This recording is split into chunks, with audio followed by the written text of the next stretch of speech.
But so when you work with those more experienced artists, what is it that you see, is different, like in terms of what really matters to them, maybe versus to younger artists or just people with less Best way to experience? explain it is I'll tell two stories that I thought were that sort of explain it, right? Mm. Or let me put it in three different ways. So you'll have. Let me start with the first one.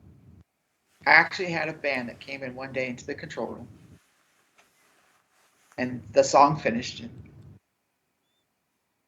one guy in the band went, "That sounds unbelievable. I mean, I never thought it could be that great." And then another guy in the band is standing there, and he's not saying much, but you can tell he's uncomfortable. So finally, they go, "Hey Jesse," I'm making a name up. Mm. "Hey Jesse, what? You're not saying anything. What do you think about it?" He goes, "Well, I was looking on the screen there, and it says mix 109. Yeah.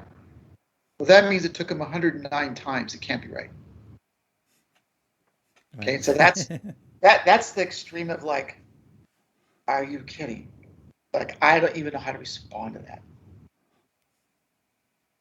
Then you have the next level, which is the five people come in. What do you think?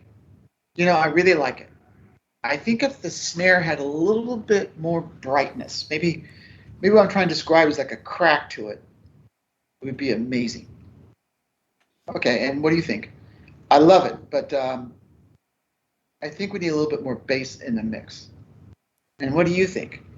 Uh, I think the rhythm guitars aren't quite. Are you the rhythm guitar player, and are you the bass player, and are you the? How did you know? Yeah. Pee Wee, only listening to themselves.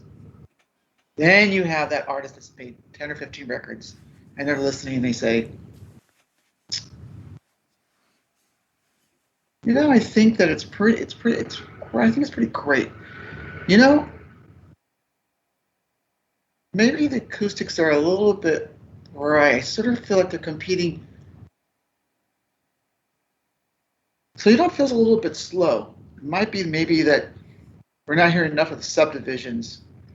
So I don't think it's a hi-hat thing. I don't think we should raise the hi-hat, but maybe if we need to get a little bit more of the pick on the acoustic, and if we move the hi-hat and change this, and you're thinking to yourself, okay, and so you do it, and all of a sudden you're just like, holy moly, it's like bada boom. Mhm.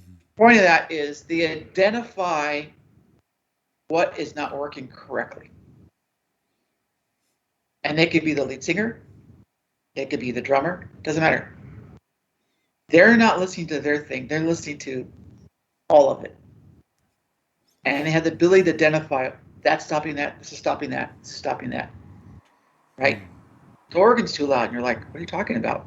Just turn that down just a little bit. Holy moly, like now I really hear the voice differently, and I'm noticing this other guitar part that I wasn't noticing before, which is the counterpart to the voice. And now the bass is working differently. But I didn't move the Mm. bass. I moved the organ. And they could see that. They could see that sketch and that architecture.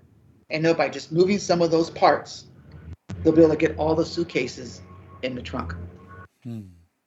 That's They fascinating. make the puzzle. Mm. Yeah. That's an That awesome makes explanation. Yeah, yeah, yeah, definitely. It's really, really cool. And is there anything in terms of the band coming in terms of preparation? Do you find that the more experienced guys or women are more no, sorry, are more prepared coming in than? well, the more experienced people, if you're talking about it from my perspective, I kind of Mm. already know, at least have an idea of what it needs to be because they have a template. So maybe what Beinhorn was trying to say about the Beatles and all that kind of stuff, in part, is that they created the template, and they did. Right. The Beatles created the pop record making template. Absolutely. First, B section, turnaround, chorus, bridge, outro. They created that, without a doubt. And maybe what he's saying is, why does it have to be like those links? How does that all change? How does someone come in and go, well, why does it have to be like that? I think it should be like this. And you're like, no, you don't do it that way. And then it's just Mm. amazing. I think Yeah. that's what he's looking for. and it's a very valid point. Yeah, So exactly. you know what it's going to be.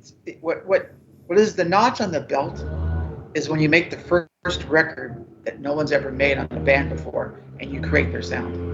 So when you Mm, make the first Pull Jam record, that's the guy that created the template. mm, After that, you're kind of just moving off it. You make the first Radiohead record, that's the template. Now you're just going to you're going to grow with the band, whoever works with them. But this was the guiding light. This was actually the pilot light. You didn't mm, make the pilot light. mm. You can blow it out, but you didn't make the pilot light. Yeah.